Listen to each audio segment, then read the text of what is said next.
19 días. 19 días en los que mi único hijo, mi amado Gabriel, agonizaba solo, conectado a máquinas en una unidad de cuidados intensivos. Y yo, su madre, que había entregado mi vida a la Marina de México durante 40 años, no lo sabía. Había regresado a casa sin avisar, con el corazón lleno de promesas de un futuro juntos, solo para encontrar un silencio helado en su hogar. Pero el verdadero golpe no fue ese. El verdadero golpe fue descubrir que, mientras mi hijo se debatía entre la vida y la muerte, Minera, Sofía, la mujer a la que le confié su cuidado, se estaba riendo a carcajadas. Estaba celebrando una fiesta privada con champaña y lujos en un yate en el Mar de Cortés. Congelé todas sus cuentas al instante. La verdad que descubrí a continuación es más oscura de lo que imaginan. Quedaos hasta el final y decidme desde qué ciudad veis mi historia. Quiero saber hasta dónde ha llegado este relato de traición y el dolor de una madre. Si valoráis la justicia, suscribíos y dadle a la campana. A mis 61 años recién cumplidos. El sol de la mañana en el Aeropuerto Internacional de La Paz me golpeó con una luz que era a la vez bienvenida y extraña. Llevaba más de 40 años sirviendo a los infantes de Marina de México. Desde misiones complejas en el extranjero, como operaciones de rescate de rehenes en Houston, hasta jornadas maratónicas evacuando a cientos de personas durante aquel devastador terremoto que sacudió el país. Mi vida había sido una sucesión de aeropuertos, bases militares y la adrenalina constante de las zonas de conflicto. Pero ese día, 29 de octubre, el cielo azul de Baja California Sur no significaba una nueva misión,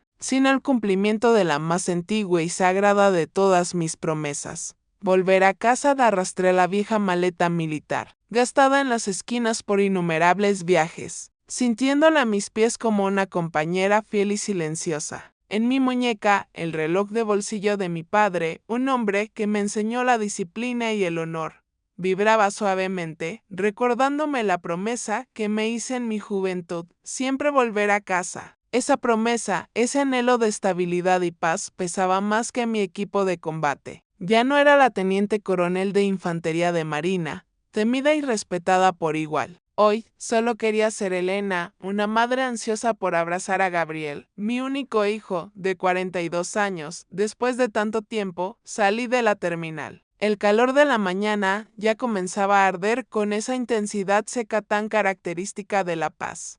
Alcé la mano y detuve el primer taxi. A la calle Las Flores, número 420, por favor, dije, esforzándome por mantener la voz serena. Por dentro, la emoción me golpeaba con la fuerza de las olas del Mar de Cortés que se veían a lo lejos. Me imaginaba a Gabriel abriendo la puerta con su sonrisa radiante, la misma que heredó de su padre, sentándonos a la mesa y contándome todos los detalles de los años que me había perdido. Las pequeñas alegrías de su vida junto a Sofía. En el camino, la radio del taxi reproducía noticias sobre ejercicios navales, reportes que antes seguía a diario y que definían mi existencia. Ahora ya no significaban nada. Ayer había concluido mi última misión como asesora estratégica para la OTAN en una operación antiterrorista en Sudamérica. 40 años de una carrera intensa, desde frenar el contrabando de armas en la frontera hasta noches sin dormir en la selva, quedaban atrás, relegados a recuerdos lejanos. Miraba en silencio por la ventana. El océano azul, infinito y deslumbrante, se extendía hasta donde alcanzaba la vista. Las olas de color turquesa brillaban, casi queriendo arrastrarme de nuevo a esos días de combate. Pero mi mente solo estaba con Gabriel y la pequeña casa donde había depositado tantas ilusiones. El taxi tomó la conocida carretera costera, donde las palmeras, altas y majestuosas, se balanceaban suavemente, igual que el día que me fui a mi primera misión. Pero al detenerse frente a la casa de Gabriel, sentí un vuelco amargo en el pecho, un presentimiento helado. La casa estaba extrañamente oscura, las cortinas corridas y ni una sola luz encendida. No había ninguna señal de vida. Subí la maleta hasta el porche, una inquietud punzante creciendo en mi interior, algo que no había sentido ni en las peores emboscadas. Toqué el timbre. El sonido resonó con fuerza en el silencio del mediodía sin obtener respuesta. Golpeé la puerta con el puño cerrado, una vez, 2 veces, más fuerte. De nuevo, nada. Solo un silencio extraño, un vacío que me hizo preguntarme si la casa había sido abandonada. Bajé al pequeño jardín y miré a mi alrededor con mis ojos de estratega. El buzón estaba a rebosar de cartas, sobres abultados y volantes arrugados, amontonados en el camino como si nadie hubiera limpiado en mucho tiempo. La maleza crecía sin control. Mi corazón se aceleró. Un presentimiento oscuro y opresivo me cerraba el pecho. Durante años, había enviado dinero puntualmente a Gabriel y a Sofía, mi nuera, para mantener a la familia sin apuros. Creía firmemente que todo iba bien, que mi hijo estaba viviendo una vida plena y sin problemas. Pero ahora, frente a esa casa fría, con ese aire de abandono, la pregunta era inevitable. ¿Qué demonios estaba pasando? Justo en ese momento, mi mirada se encontró con doña Carmen, la vecina de Gabriel, que regaba sus bugambillas al otro lado de la calle. Ella había vivido allí desde que yo era una joven oficial, siempre amable, con un ojo vigilante sobre todo el vecindario y siempre dispuesta a contar historias sobre los niños del barrio. Grité con la voz tensa, «Doña Carmen». Ella levantó la cabeza de golpe, sus ojos se abrieron de par en par con una mezcla de sorpresa y profunda tristeza. «Elena, Dios mío, has vuelto, pero ¿no te has enterado de nada?», inquirió con un tono que me hizo sentir que el suelo se hundía bajo mis pies. Me apresuré a cruzar la calle, mis piernas casi temblaban al escuchar su voz quebrada. «¿De qué habla?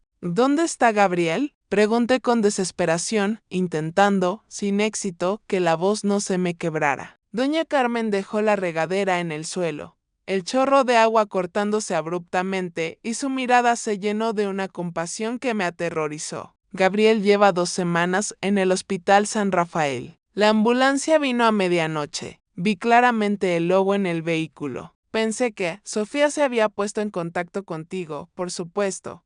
Su detuvo, su tono bajó a un susurro lleno de pesar. Sofía. Mi hijo me dijo que vio una publicación suya. Está de fiesta en un yate en el Mar de Cortés. Parece que a ella no le importa. Me quedé paralizada en medio de la calle, bajo el sol abrasador. Sentí como si el mundo entero se hubiera derrumbado bajo mis pies, reduciéndose a escombros. Gabriel en el hospital durante 2 semanas y Sofía, mi nuera, a quien le confié el cuidado de mi único hijo, celebrando una fiesta. Sentí que la sangre se detenía en mis venas, el corazón latiendo con punzadas dolorosas que amenazaban con desgarrar mi pecho. «Doña Carmen, ¿sabe dónde queda el Hospital San Rafael?», pregunté con voz ronca, la disciplina militar imponiéndose sobre el pánico. La anciana sintió su rostro contraído por la preocupación y me indicó el camino exacto. Sin pensarlo más, salí a la calle y levanté la mano con la rapidez de un reflejo para detener otro taxi. Gritando, «Al Hospital San Rafael, por favor», le dije al conductor, casi en tono de orden, lo más rápido que pueda. Decenas de preguntas se agolpaban en mi mente, un torbellino de pánico y rabia. ¿Qué le había pasado a mi hijo para que necesitaran llevarlo de urgencia? ¿Y mi nuera? ¿Cómo podía estar celebrando una fiesta de lujo, bebiendo cócteles y riendo, mientras mi hijo yacía enfermo y posiblemente agonizando en un hospital? Sentada en el asiento trasero del taxi, sentía el corazón arderme en el pecho como una brasa incandescente. Apreté con tanta fuerza el reloj de bolsillo de mi padre que los nudillos se me pusieron blancos, prometiendo un ajuste de cuentas. Gabriel, mi hijo, el niño que corría detrás de mí en la playa, que me abrazaba cada vez que volvía de mis largos viajes de trabajo, ahora estaba en un hospital. Y yo, la madre que había dedicado su vida a proteger al país. Ni siquiera sabía que mi propio hijo me necesitaba, me culpaba por los meses y años, enviando solo dinero, creyendo que eso bastaba para asegurarle una buena vida. Pero ahora solo quería llegar junto a Gabriel, verlo, saber que estaba vivo, que estaba bien.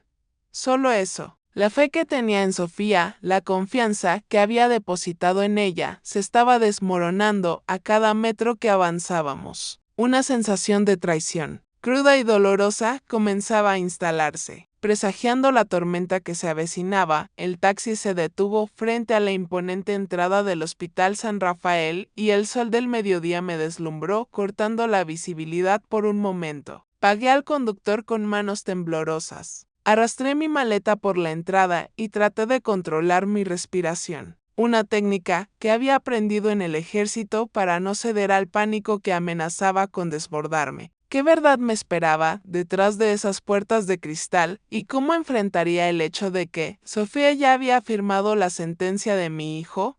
El vestíbulo del Hospital San Rafael estaba abarrotado, lleno de voces, pasos apresurados y el altavoz llamando a pacientes con una música caótica y desesperante. Ignoré el olor penetrante a desinfectante que me golpeó. Ese mismo aroma frío que tantas veces asocié con la muerte en las bases militares y me dirigí directamente al mostrador de recepción. Una joven enfermera revisaba expedientes con una expresión de tedio. Busco a Gabriel Pérez, dije con la voz seca, sintiendo como cada palabra me costaba un esfuerzo enorme. La enfermera levantó la vista, me miró un instante sin emoción y hojeó rápidamente unos papeles en su escritorio. Está en cuidados intensivos. Quinto piso, habitación 512, respondió con un tono mecánico, como si solo fuera un aviso más de su tediosa rutina. No tuve tiempo ni de agradecerle. Me lancé hacia el ascensor. Por favor, sostenga la puerta, pedí, casi en un grito, al ver que estaba por cerrarse. Un hombre de mediana edad, con el rostro serio, extendió la mano para detenerla y esperó a que yo entrara arrastrando mi maleta. En la cabina estrecha tuve que contenerme para no ceder a la náusea provocada por el olor a limpio químico. La espera en el ascensor fue una eternidad. Cada número iluminado en el panel, del 1 al 5, se sentía como un golpe en el pecho. Finalmente, las puertas se abrieron en el quinto piso. El pasillo de la unidad de cuidados intensivos se extendía frío, silencioso y lúgubre, solo roto por el pitido constante y rítmico de los equipos médicos. Caminé rápido, mis viejas botas militares resonando con un golpeteo seco y rítmico sobre el piso de baldosas. La puerta de la habitación 512 estaba entreabierta, dejando filtrar una luz blanca y espectral desde el interior. Dudé un segundo, temiendo lo que encontraría, pero la disciplina de 40 años me obligó a seguir adelante. La empujé despacio, con cautela, como si temiera romper algo frágil. Gabriel estaba ahí, en la cama blanca, rodeado de tubos y máquinas que lo mantenían con vida. Sus ojos estaban cerrados, el rostro pálido y tan delgado que apenas pude reconocerlo. El respirador, ajustado a su boca y nariz, hacía cada respiración tan débil que yo tenía que contener la mía para poder escucharla. Sentí el corazón oprimido por un dolor que no se comparaba con ninguna herida de batalla. Ese no era mi Gabriel, no era el niño que corría detrás de mí en la playa, ni el hombre fuerte que me abrazaba con tanta fuerza cada vez que volvía de un viaje de trabajo. Era solo una sombra, una versión destrozada y frágil de mi hijo. Un médico estaba en la esquina de la habitación, revisando los indicadores en la pantalla del monitor. Su placa de identificación decía Dr. Ricardo. Su mirada estaba concentrada en los números, pero su expresión era fría y distante. Se giró hacia mí, notando mi presencia, y preguntó, ¿es usted familia del paciente? Asentí, mi voz entrecortada, soy su madre, Elena. Él asintió levemente, señalando a Gabriel con un gesto clínico y sin emoción. Tiene cáncer de estómago en fase terminal. La situación es muy grave. Si se hubiera tratado antes, quizá habría sido diferente. Su voz era plana, como si hablara de un caso cualquiera, pero cada palabra era un cuchillo afilado en mi pecho. Cáncer. Fase terminal, repetí con la voz temblorosa, incapaz de creer lo que escuchaba. Una hora antes me había imaginado abrazándolo, escuchándolo contarme cómo habían sido sus días sin mí. Pensé que lo vería sano, sonriendo, no así, atrapado, sin vida, entre máquinas. ¿Cómo pasó esto? ¿Por qué nadie me avisó? Pregunté casi suplicando, sintiendo la desesperación estrangularme. El doctor Ricardo negó con la cabeza, con un destello de compasión fugaz en sus ojos. Nadie ha venido a verlo desde que ingresó. Intentamos contactar a la familia, a la persona de contacto principal, pero no fue posible. Nadie vino a verlo. Esa frase me golpeó directo al centro del pecho. Sofía, mi nuera, la misma en quien confié para cuidar de Gabriel. ¿Dónde estaba? Recordé las palabras de doña Carmen, la publicación de la fiesta, el yate, el mar de Cortés. La rabia me quemó la garganta, pero fue ahogada inmediatamente por el dolor inmenso. Me acerqué a la cama y tomé su mano. Estaba fría y su piel era fina y casi transparente como papel, con venas azules marcadas. Gabriel, soy mamá, susurré, conteniendo las lágrimas que me nublaban la vista. Ya estoy aquí, hijo. De pronto, sus labios se movieron levemente, sus párpados temblaron y abrió los ojos. Estaban nublados, pero con un brillo, un destello familiar, el último rastro de mi hijo. Mamá, murmuró tan débilmente que tuve que inclinarme para poder oírlo. Mamá, te amo. Antes de que terminara la frase, el monitor de ritmo cardíaco emitió un pitido largo y agudo, cortando el aire de la habitación como una cuchillada. Me aferré a su mano. Gabriel, no, hijo. Grité, pero el doctor Ricardo me apartó con firmeza, llamando a las enfermeras. Salga, déjenos trabajar, ordenó con una voz de mando. Me sacaron al pasillo. Miré por la ventana, mientras las enfermeras corrían de un lado a otro. Solo escuchaba las máquinas, las voces urgentes y la disciplina médica, todo mezclado en un caos final. Me cubrí el rostro, llorando sin control. Por favor, no te lo lleves, repetía una y otra vez, como si mi súplica pudiera, de alguna forma mágica, retenerlo. Pero minutos después, el doctor Ricardo salió de la habitación. Se quitó los guantes de látex con un chasquido, negó con la cabeza y dijo con voz grave: lo siento mucho. Hicimos todo lo posible. Sentí que me vaciaba por dentro, como si mi alma se hubiera escapado con el último aliento de mi hijo. Mis piernas cedieron y salí tambaleándome de la UCI sin atreverme a mirar la sábana blanca que cubría su rostro. Gabriel se había ido justo en el momento en que yo acababa de volver. No alcancé a decirle cuánto lo amaba, ni que lamentaba haberlo dejado solo por la patria. Me quedé en el pasillo, bajo una luz fría y blanca, sintiendo un vacío inmenso, como si el mundo entero se hubiera derrumbado en un instante. Con las manos temblando, saqué mi teléfono y marqué el número de Sofía. Del otro lado de la línea, la música sonaba fuerte, mezclada con risas y voces, como si ella estuviera en medio de una fiesta ruidosa. ¿Qué pasa?, respondió Sofía con un tono seco, sin el menor interés o preocupación. Respiré hondo, tratando desesperadamente de mantener la voz firme y helada. Gabriel murió, anuncié. Hubo unos segundos de silencio, un vacío breve, y luego ella contestó con una indiferencia pasmosa, como si estuviera hablando del clima o de un asunto menor. Ah, sí.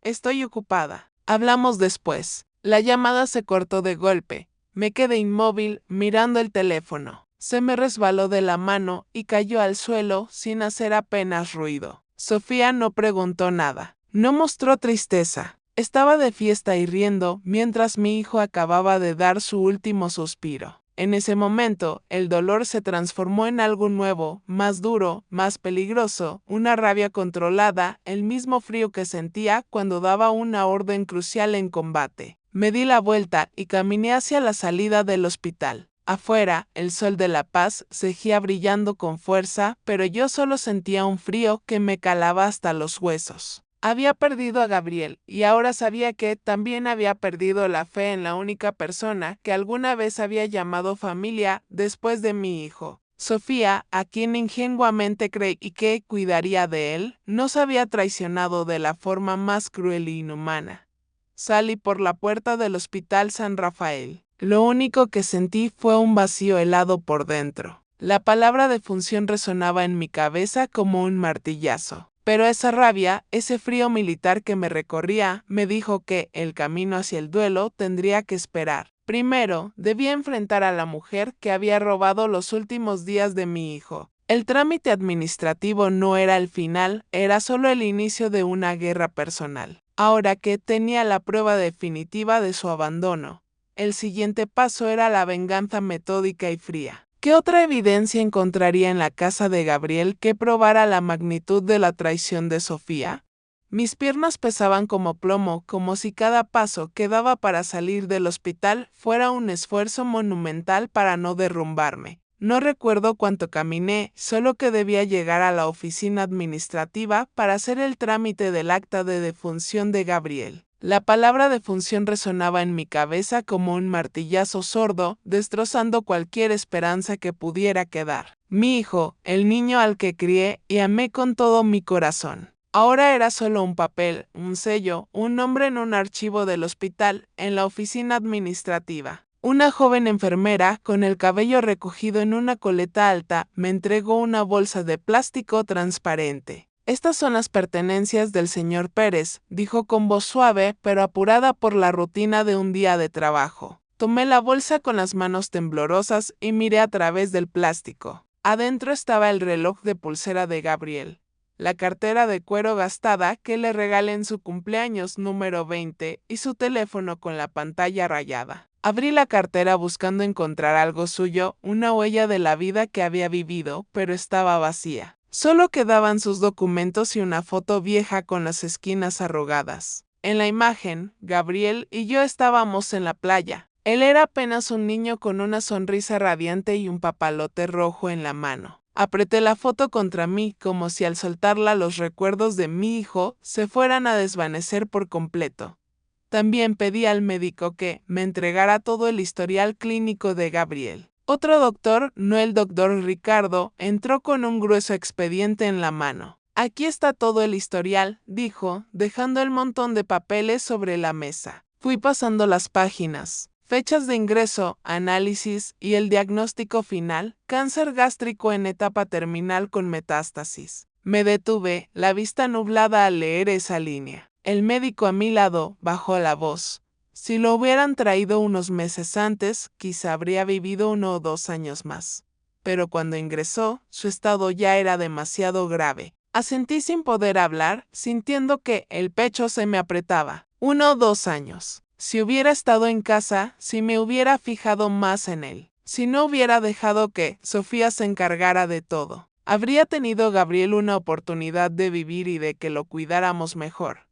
Luego pregunté con voz ronca quién es la persona de contacto principal. La enfermera de guardia, que estaba cerca, revisó su libreta y respondió: Sofía López. Hemos llamado varias veces, enviado mensajes, pero no hemos podido contactarla. Me quedé helada como si me hubieran dado una bofetada en el rostro. Sofía, la misma a la que yo le enviaba dinero cada mes, en quien confiaba para cuidar de Gabriel, no apareció. No solo había abandonado a mi hijo, sino que ni siquiera respondió al hospital cuando intentaron comunicarse sobre su condición crítica. Cerré los puños, clavando las uñas en la palma hasta sentir un ardor intenso. En ese momento, el teléfono de Gabriel vibró dentro de la bolsa de plástico. La pantalla se iluminó con el nombre Sofía. Me quedé mirando ese nombre con el corazón latiendo a 1000 por hora. Una parte de mí quería contestar, gritarle, preguntarle cómo podía ser tan cruel, pero no lo hice. No podía enfrentarme a su voz fría justo ahora. Dejé que el teléfono sonara hasta que la pantalla se apagó, guardé la bolsa en mi bolso y salí de la oficina administrativa. Fui a la morgue, donde habían llevado a Gabriel para prepararlo para el funeral.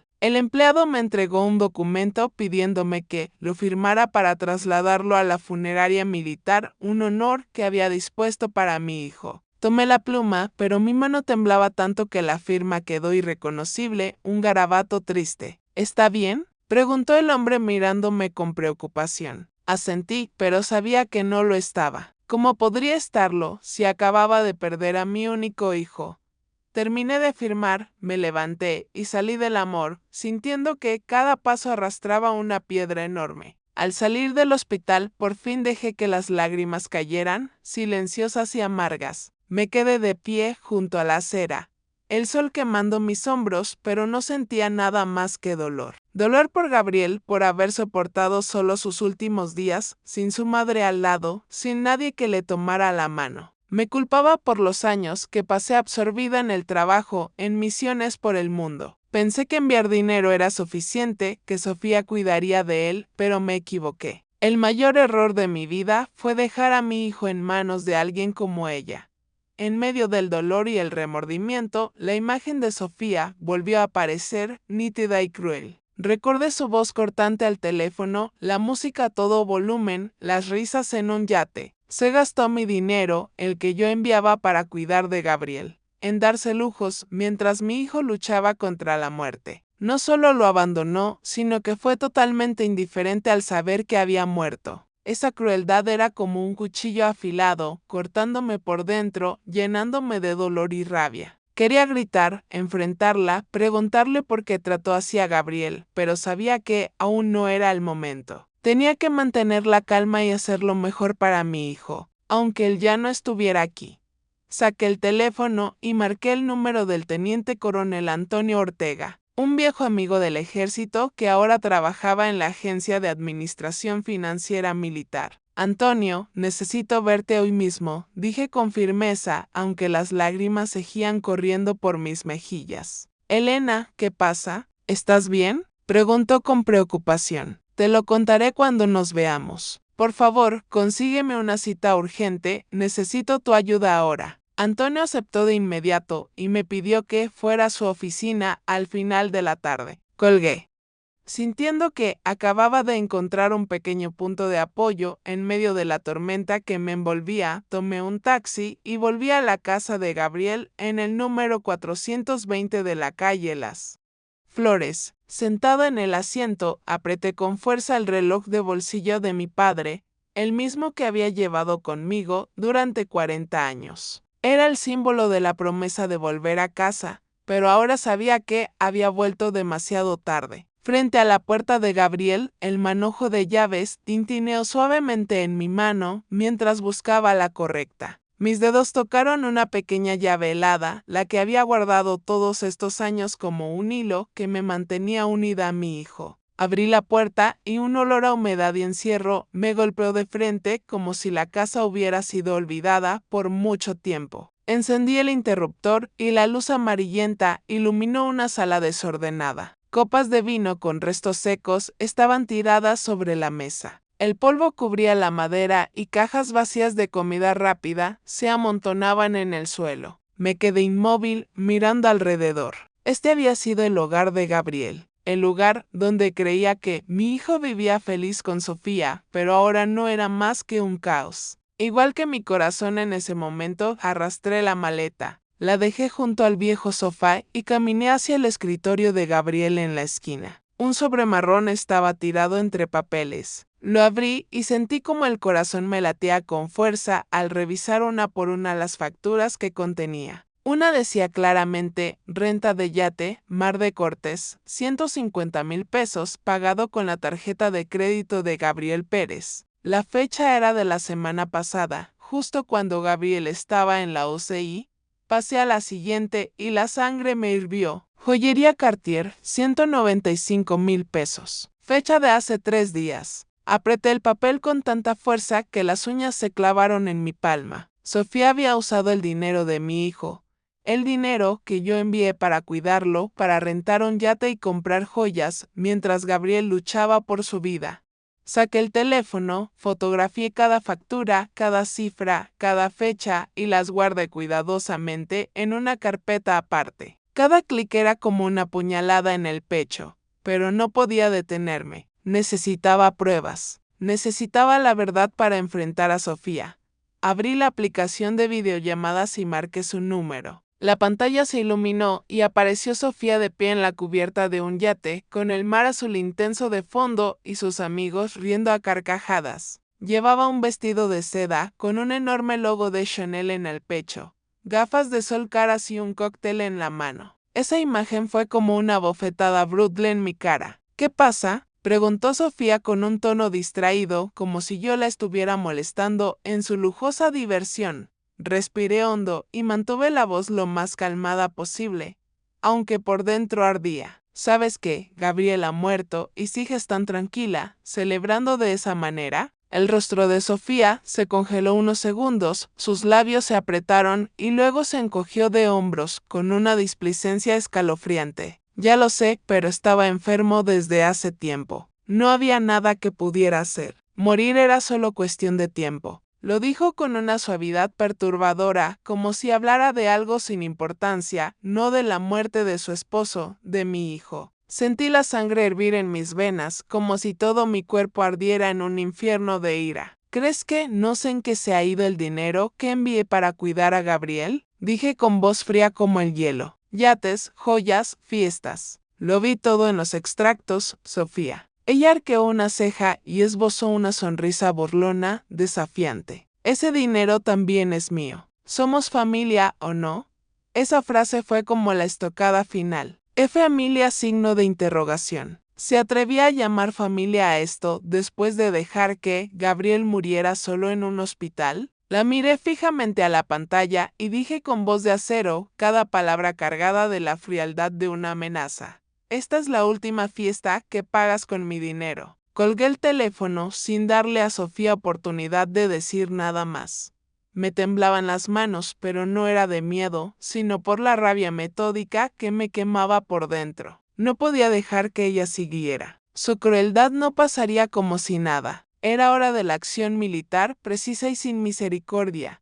La llamada Antonio ya no era una cita de amigos, sino una orden. Debía actuar con rapidez antes de que Sofía, en su avaricia desenfrenada, hiciera otro movimiento. La congelación inmediata de las cuentas era la primera fase de mi estrategia para honrar la memoria de mi hijo. ¿Qué más se podía hacer para asegurar que su legado no fuera mancillado por la traición? No más lágrimas, no más remordimiento. La rabia que me quemaba por dentro no era histérica, sino metódica, la misma rabia fría y precisa que había usado en 40 años de servicio para planificar una operación militar. Marqué de nuevo el número del teniente coronel Antonio Ortega, mi viejo amigo del ejército que ahora trabajaba en la Agencia de Administración Financiera Militar. Antonio, necesito tu ayuda ahora mismo, dije en cuanto contestó. Elena, ¿estás bien? ¿Qué está pasando? Su voz sonaba genuinamente preocupada, pero yo no tenía tiempo para explicaciones. Voy a tu oficina ahora mismo. Por favor, ten listos los documentos de la cuenta de Gabriel y el poder financiero que me firmó antes de mi última misión.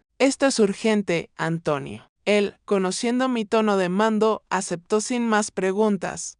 Una hora después, ya estaba sentada en la oficina de Antonio. Una habitación pequeña con el olor reconfortante a madera vieja y café recién hecho, un contraste irónico con la tormenta emocional que me consumía. Puse sobre la mesa el fajo de facturas, la renta del yate, la joyería Cartier, los gastos excesivos, junto con el poder notarial financiero que Gabriel, con su ingenuidad y cariño, me había firmado antes de que partiera a mi última misión, creyendo que solo era un trámite para emergencias menores. Sofía gastó el dinero de Gabriel, el dinero que envié para cuidarlo, en estas cosas, dije, empujando los documentos hacia Antonio. Lo hizo mientras mi hijo estaba solo, agonizando, en la UCI del hospital.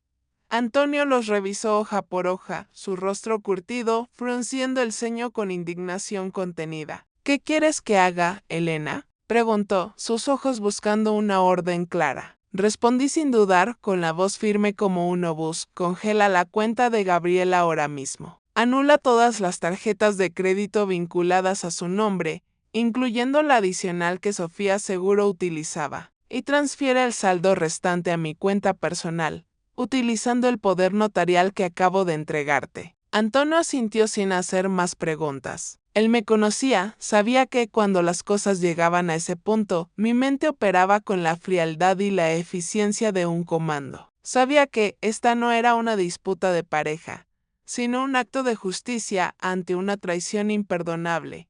En apenas 20 minutos, Antonio terminó todos los trámites. Se levantó y me entregó un comprobante. Listo, dijo. La cuenta está bloqueada, las tarjetas de crédito anuladas y el saldo transferido a tu nombre. Nadie, absolutamente nadie, podrá tocar ese dinero sin tu autorización directa. Asentí, sintiendo que me quitaba un peso de encima, aunque el dolor por Gabriel seguía ahí, afilado y constante, como una cicatriz fresca. Al salir de la oficina, el teléfono empezó a vibrar sin parar. Era Sofía, llamando una y otra vez. No contesté, pero los mensajes de texto y de voz empezaron a llegar, una cascada de histeria y avaricia. Primero, su voz estaba llena de ira. ¿Qué demonios hiciste con la cuenta? ¿Crees que tienes derecho a arruinarme la vida? Luego, su tono bajó, sonando falsamente suplicante. Valentine, por favor, podemos hablar. No quise hacer daño, solo necesitaba el dinero para salir adelante. Por favor, reabre la cuenta. Lo prometo. Escuché cada mensaje, cada palabra, pero no sentí ni una pizca de compasión. Sofía no pidió perdón por haber abandonado a Gabriel, ni mencionó a mi hijo ni una sola vez. Solo pensaba en sí misma, en el corte de su suministro de lujos. Apreté en mi mano el reloj de bolsillo de mi padre. El metal helado me recordaba que debía mantenerme firme, disciplinada. Salí a la calle. El sol de la paz seguía igual de brillante, pero dentro de mí había una tormenta en calma. Lista para desatar un huracán legal y emocional, regresé a la casa de Gabriel, decidida a encontrar más pruebas. Cualquier cosa que pudiera desenmascarar por completo la crueldad y la avaricia de Sofía. En mi mente seguía viendo a Gabriel en la cama del hospital, su mano fría y escuchando su voz débil, «Mamá, te quiero». No podía permitir que se fuera en vano. Sofía tendría que pagar no solo por el dinero, sino por la crueldad que le robó a mi hijo sus últimos días. Días que él pudo haber vivido con un poco más de paz, o al menos con su madre a su lado. Él pudo haber vivido un poco más. Pude haberlo abrazado de nuevo, escucharlo hablarme con una voz más fuerte, no tener que recibir su cuerpo el mismo día que salí del servicio, cuando aún tenía el corazón lleno de esperanza. Empujé la puerta y entré en la casa de Gabriel, que ahora era solo una cáscara fría y desordenada de lo que alguna vez fue un hogar. Puse la bolsa de plástico con las pertenencias de mi hijo sobre la mesa del comedor. La luz tenue iluminaba su reloj de pulsera y su vieja billetera de cuero. Recordándome la cruel realidad, Gabriel ya no estaba. Moví una silla, me senté y abrí la vieja computadora portátil militar que había llevado conmigo todos esos años de servicio. La pantalla se encendió, proyectando una luz azul y fría sobre mi rostro. Respiré hondo, intentando que mi mente no se hundiera en el dolor que me gritaba por dentro. No era momento de derrumbarse. Necesitaba actuar. Necesitaba proteger lo que quedaba de mi hijo. Ingresé a la cuenta bancaria militar usando la autorización financiera de emergencia que Gabriel me firmó. En la pantalla apareció la confirmación de la orden de congelar la cuenta enviada por Antonio. Revisé cada detalle, asegurándome de que no hubiera ningún hueco por donde Sofía pudiera tocar el dinero de Gabriel. Activé también las alertas. Cualquier intento de retiro, por pequeño que fuera, sería notificado de inmediato a mi teléfono. Al terminar, sentí un pequeño alivio, como si acabara de levantar un muro de acero entre Sofía y lo que le pertenece a mi hijo.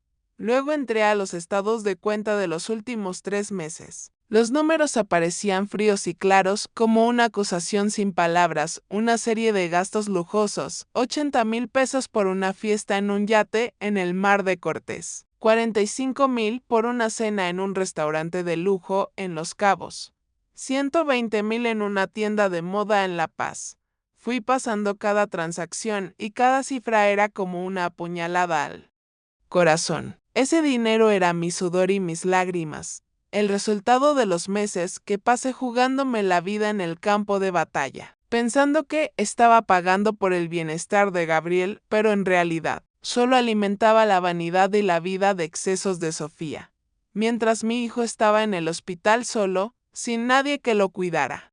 Tomé capturas de cada transacción, las guardé con cuidado en un disco duro externo y en una memoria USB pequeña que siempre llevaba conmigo, un hábito de seguridad militar. Cada clic era una afirmación: no voy a dejar que Sofía se salga con la suya. Haré que pague por cada peso gastado, por cada día que dejó solo a Gabriel. Pero justo cuando guardaba el último archivo, el teléfono vibró. En la pantalla aparecía el número de un banco comercial. Una voz femenina educada dijo: «Señora Elena, hemos recibido una solicitud para retirar dinero de un préstamo a nombre conjunto de la señora Sofía López y el señor Gabriel Pérez.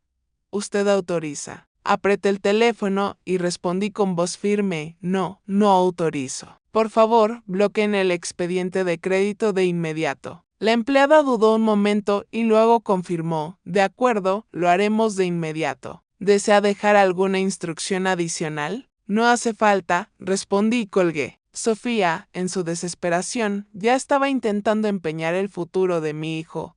La calma de la noche se instaló en la casa. Pero mi trabajo no había terminado. Necesitaba la ubicación precisa de Sofía para poder acorralarla. Un operativo de localización era la siguiente fase, y yo sabía exactamente a quién llamar para conseguir la información que la ley necesitaría para alcanzarla incluso en medio del mar.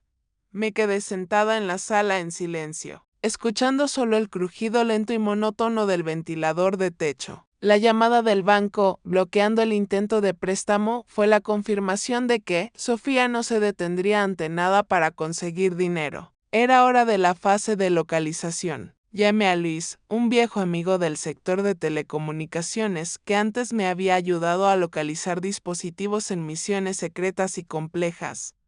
Luis, necesito que revises un número de teléfono. Le dije con voz tranquila, pero cargada de urgencia militar. Es el de Sofía López. Quiero saber dónde está. Necesito coordenadas exactas. Luis aceptó sin pensarlo. 10 minutos después, me devolvió la llamada. La señal de su teléfono está en alta mar en el mar de Cortés, Elena. Probablemente en un barco yate moviéndose. Te paso las coordenadas, son precisas. Asentí, aunque él no pudiera verme. Mándalas. Gracias. Empezaba a oscurecer y la luz que entraba por la ventana se tornaba de un tono naranja suave. Cerré la casa de Gabriel con llave. Tomé las llaves de su vieja camioneta, esa de la que yo solía bromear que era demasiado antigua para un chico joven. Conduje hasta el supermercado más cercano y compré agua, comida enlatada y 3 candados nuevos, los más resistentes que tenían, preparados para un bloqueo de seguridad al regresar. Cambié todas las cerraduras de la puerta principal y la trasera. Con cada vuelta del destornillador, imaginaba que cerraba de golpe el paso a Sofía, bloqueando cualquier oportunidad de que siguiera aprovechándose de mi hijo. Coloqué cinta adhesiva militar con un código sobre cada candado, un hábito de mis días en el ejército para asegurarme de que nadie los manipulara sin dejar rastro. El hogar de Gabriel, mi hijo, ahora era una fortaleza.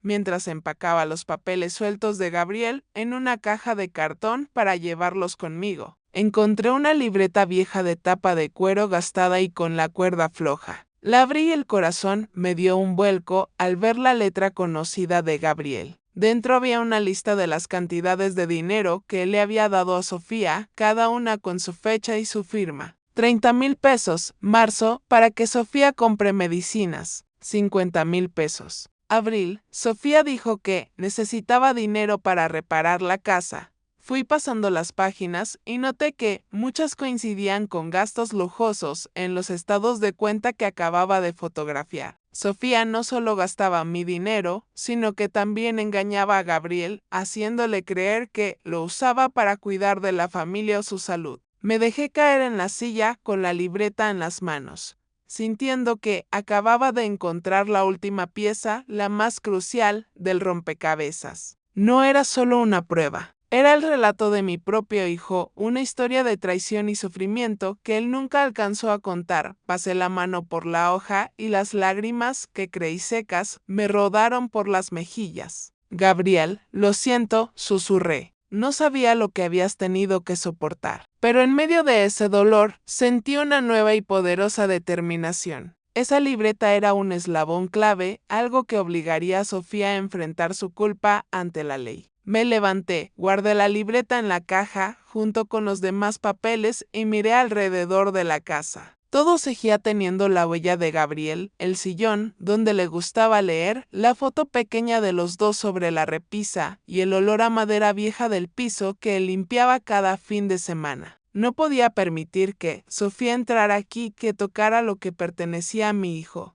Nunca más. Apreté el reloj de bolsillo de mi padre, que me había acompañado tantos años. Y me dije, esto no ha terminado, Gabriel. Voy a protegerte, aunque ya no estés.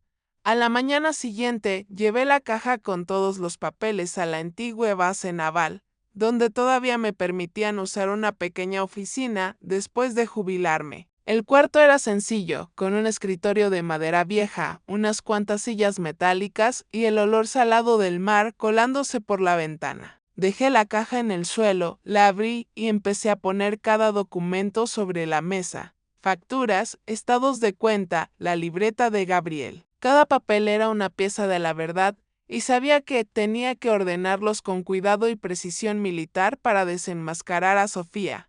Me senté, respiré hondo y contuve el dolor que subía por mi pecho. Hoy no era día para llorar. Hoy necesitaba la precisión fría de una teniente coronel de infantería de marina, no el corazón roto de una madre. Comencé a comparar cada gasto, cada línea de la libreta de Gabriel con los movimientos en los estados de cuenta. Poco a poco apareció un patrón claro y cruel como una sentencia. Había cantidades que Gabriel le había dado en efectivo a Sofía, del dinero que yo enviaba para medicinas o arreglar la casa. Pero, al mismo tiempo, Sofía retiraba montos similares de la cuenta de mi hijo para gastos personales. Una vez, Gabriel escribió 50,000 pesos, mayo, para que Sofía pague gastos de hospital. Pero el estado de cuenta mostraba que ese mismo día se retiraron 50,000 pesos para pagar un spa de lujo en Los Cabos. Apreté el bolígrafo en la mano con las uñas clavadas en la palma hasta sentir ardor. Sofía no solo tomó mi dinero, sino que también engañó a Gabriel, haciéndole creer que cuidaba de la familia mientras solo alimentaba su vida de lujos. En especial, encontré una serie de transacciones grandes hechas justo después de que Gabriel fuera hospitalizado. Una factura llamó mi atención, 100,000 pesos por organizar la fiesta de cumpleaños de una amiga de Sofía. Con la nota, fiesta en yate, incluye DJ y barra libre. La fecha coincidía con el día en que Gabriel fue ingresado en cuidados intensivos. Me quedé mirando ese número, sintiendo que la sangre me hervía, mientras mi hijo estaba ahí, débil. Luchando por cada respiración, Sofía estaba de fiesta. Riendo y gastando mi dinero como si nada pasara, tomé el escáner militar del rincón de la habitación y pasé cada hoja, facturas, estados de cuenta y hasta las notas escritas a mano de Gabriel en su cuaderno. Guardé 3 copias, una en el disco interno de la base, otra en un disco externo y otra en un servicio de almacenamiento en la nube cifrado que solía usar para documentos clasificados. Cada vez que apretaba el botón de guardar, sentía que ponía otro ladrillo en el muro de justicia para Gabriel. Luego me volví hacia el teléfono de mi hijo, que todavía estaba en la bolsa de plástico del hospital. La carpeta de mensajes de texto estaba borrada, pero no me rendí. Abrí otras aplicaciones de mensajería y, por suerte, logré recuperar algunas conversaciones. En un grupo de chat, Sofía mandó la foto de una bolsa Louis Vuitton junto al mensaje. Acabo de comprarme esta con dinero de Gabriel. Ese tipo no va a vivir mucho más. Ni modo. Lo leí una y otra vez, y cada palabra era como un cuchillo retorciéndose en el corazón. Sofía no solo lo estaba aprovechando, sino que veía la muerte de mi hijo como una oportunidad de negocio. Seguí revisando el correo electrónico de Gabriel usando la contraseña que él usaba en nuestras cuentas compartidas. Por suerte pude entrar. En la carpeta de enviados, encontré un correo de reserva para un crucero enviado desde la cuenta de Gabriel a una empresa de eventos. La nota me dejó helada. Usa la tarjeta de Elena. Ella no va a salir de la base por mucho tiempo y si vuelve tendrá que avisar. Me dejé caer en la silla con la cabeza entre las manos. Sofía no solo le quitaba dinero, sino que también planeaba todo, sabiendo que yo estaba lejos y no podía supervisar nada. Había aprovechado mi ausencia y la confianza de Gabriel para montarse una vida de lujos sobre el dolor y la enfermedad de mi hijo. Ese mediodía, llevé toda la información a la oficina de Antonio Ortega. Ya no se trataba solo de congelar una cuenta. Se trataba de una demanda por abuso financiero agravado y abandono de responsabilidades. La siguiente fase era legal, implacable, buscando un abogado que entendiera la fría lógica de la justicia. La trampa estaba puesta, solo faltaba cerrarla.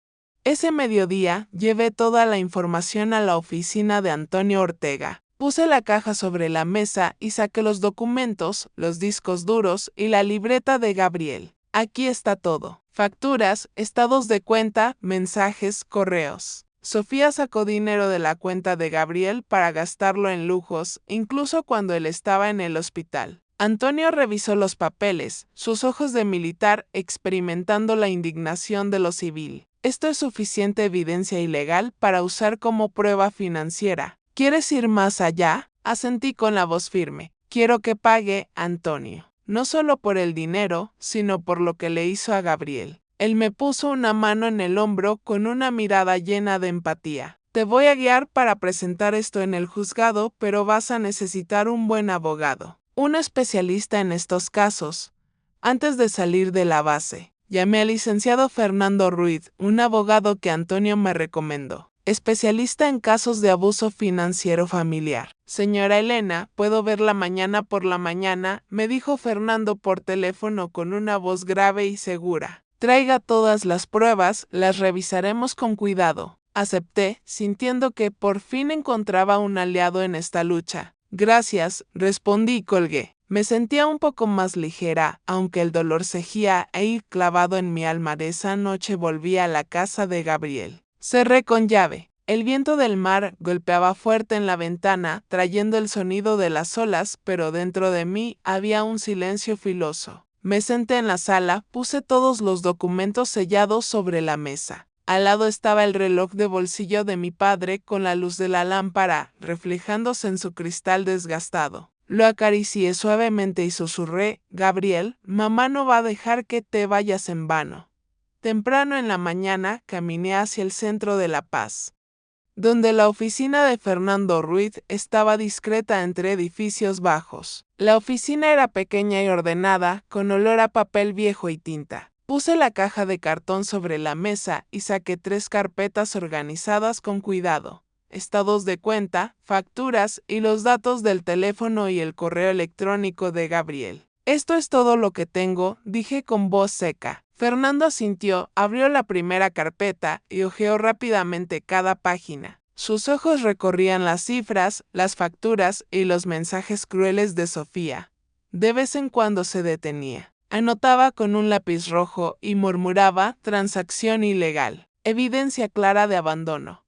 Me preguntó si tenía el poder notarial financiero. Asentí y saqué el original con la firma de Gabriel. Fernando lo examinó y asintió con satisfacción. Bien, esta es la llave para que podamos controlar sus bienes. Me miró directo a los ojos. Este caso tiene suficiente peso para llevarlo a juicio. Vamos a solicitar una orden de congelamiento de bienes de urgencia y la administración de la herencia de Gabriel. Asentí, sintiendo que encontraba un rayo de luz en medio de la oscuridad. Ella está en un yate en el mar de Cortés, añadí en voz baja. Tengo la ubicación gracias a un amigo. Fernando sonrió con frialdad. Ella no se imagina la rapidez con la que vamos a actuar. Sofía cree que puede esconderse en el mar para siempre, pero la ley no espera.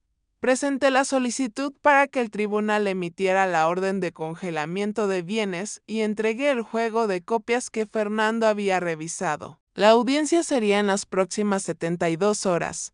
La mañana del juicio, me paré frente al espejo en la casa de Gabriel, vistiendo el uniforme de gala azul marino que no había tocado en años. Las medallas en mi pecho brillaban bajo la luz. Hoy no lo llevaba por gloria, lo llevaba para enfrentar a Sofía, para reclamar justicia por mi hijo. Apreté en mi mano el reloj de bolsillo de mi padre y salí. La sala del tribunal era amplia y fría. Entré con el expediente apretado contra mi pecho.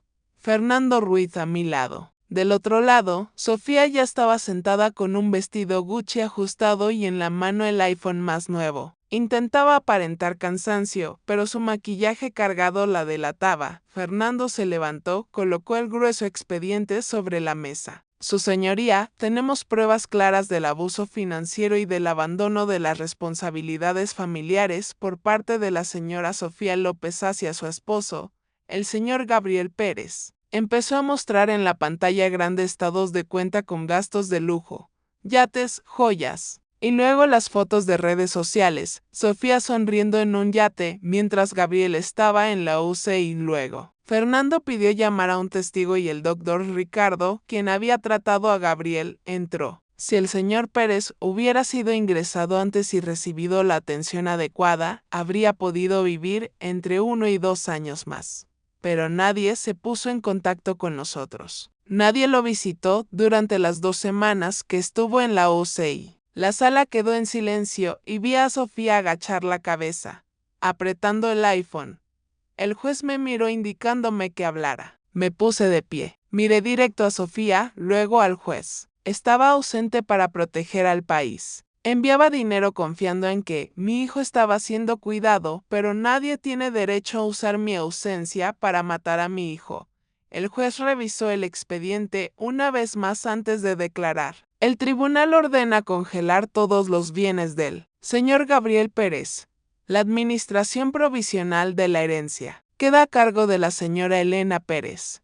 La señora Sofía López tiene prohibido acceder a los bienes y a la vivienda del señor Pérez hasta nueva orden. El golpe del mazo resonó seco y firme. Sofía se levantó de golpe, el rostro enrojecido, gritando: «Vas a arrepentirte, Elena. No puedes hacerme esto». Los agentes judiciales se la llevaron, recogí los documentos y salí. No sentía orgullo ni triunfo, solo un alivio silencioso. El juicio había terminado, pero el dolor seguía. Conduje directo al banco, llevando la resolución judicial. Terminé los trámites para obtener el control total de los bienes de Gabriel. Quise dividir el dinero, una parte a mi cuenta, la otra para crear un fondo. Llamé al Fondo Gabriel, una entidad sin fines de lucro, registrada esa misma semana. Quería que el nombre de mi hijo se convirtiera en un símbolo de esperanza. Me puse en contacto con el Hospital San Rafael pidiéndoles una lista de pacientes con cáncer que hubieran sido abandonados o que no pudieran pagar los gastos médicos. El Fondo Gabriel cubrió el costo de medicamentos para 12 pacientes solo en la primera semana. Una mañana, conduje hasta el Hospital Provincial de Sonora para revisar la lista de pacientes que el fondo estaba apoyando. Al entrar al área de oncología, vi a un niño sentado encogido en la cama, abrazando fuerte un peluche gastado. El médico me lo presentó. Este es Diego. Perdió a sus padres en un accidente. Tiene leucemia y vive solo en esta habitación. Me acerqué. Hola, Diego. Soy Elena. ¿Qué estás haciendo? El niño levantó la mirada y con voz bajita dijo: «No quiero morir solo, quiero tener una familia». Las palabras de Diego fueron un cuchillo directo al corazón. Sus ojos, claros pero llenos de tristeza, eran iguales a los de Gabriel cuando era pequeño. Le tomé la mano, tan pequeña y fría. «No estás solo, yo estoy aquí». Sin dudar, decidí usar el Fondo Gabriel para cubrir todos sus gastos médicos y contratar a una enfermera particular que lo cuidara bien. Me sentaba a su lado, lo ayudaba a comer cucharada por cucharada. Esos momentos me hacían sentir como si estuviera cuidando a Gabriel otra vez, como si me devolvieran lo que no pude darle antes. Una tarde, Diego me tomó la mano. «Señora Elena, ¿puede ser mi abuela?». Miré a los ojos claros de Diego, vi el reflejo de Gabriel y sentí que mi corazón sanaba un poco. Lo abracé fuerte. «Claro que sí, Diego. Seré tu abuela». Ese mismo día comencé los trámites para la adopción legal. 6 meses después, Diego ha respondido bien al tratamiento. «Ya no hay células cancerígenas», me dijo el médico por teléfono. El día que Diego salió del hospital, conduje la vieja camioneta de Gabriel hasta Sonora. Al verme, corrió hacia mí.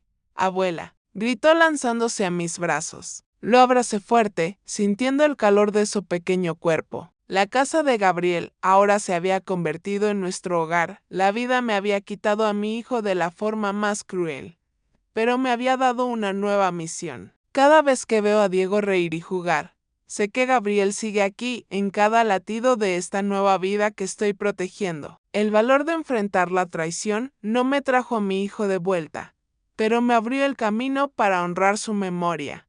Hemos llegado al final de esta dolorosa travesía. Mirando hacia atrás, veo mi vida dividida en dos, antes y después de aquel día terrible en el que regresé a casa sin avisar y encontré la verdad sobre la crueldad de Sofía. Perdí a mi amado Gabriel. mi único hijo, pero en medio de ese vacío encontré algo que nunca esperé, la fuerza para la justicia y un nuevo propósito de vida. Para ustedes, mis queridas amigas y compañeras que me ven desde todas las ciudades de México, quiero dejarles un mensaje. Si la vida les ha impuesto una carga pesada, si el dolor de la traición o el abandono las cansó, recuerden esto, el valor no significa callar para mantener una falsa paz. Significa atreverse a enfrentar la oscuridad, a desenterrar la verdad, por dolorosa que sea, para recuperar su voz y su dignidad. Yo pude haberme hundido en el luto, pero elegí levantarme, vestir mi uniforme y luchar por la memoria de Gabriel.